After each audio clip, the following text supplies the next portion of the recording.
Star Wars Tales of the Empire is out on Disney Plus, yet another tiny animated anthology miniseries, just like the Tales of the Jedi. It's 6 episodes, about 15 minutes each.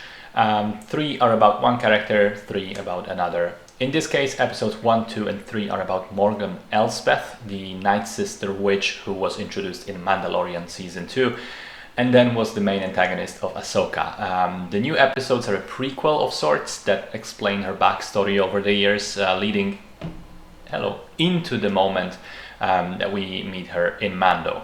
Episodes 4, 5, and 6 are about Barriss Offee, the character from Clone Wars. She was Ahsoka's friend and the Jedi who became disillusioned with the Order and orchestrated the bombing of the temple.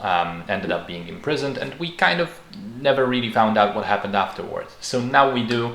We find out she was recruited by the Empire after the fall of the Republic and was forced to join the Inquisitors. So in general, this show is a bit of a treat for the big Star Wars fans, I think. I do think that casual viewers will not appreciate it as much because, they won't know who these people are.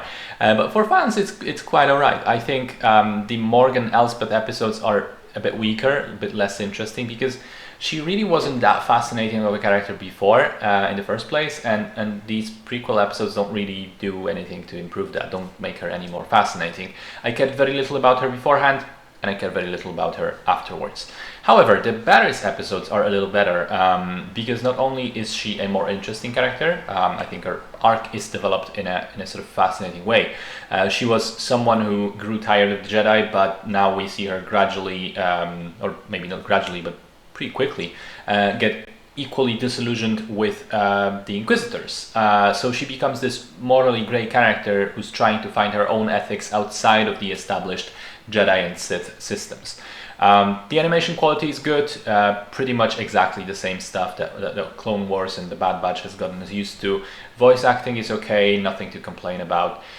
So yeah, I thought it was okay overall. Nothing excellent enough to warrant a mandatory viewing, and certainly not something for casual fans. But if you're a big fan of Star Wars, I mean, every little bit of content that doesn't suck these days is much appreciated. So I think you'll like this.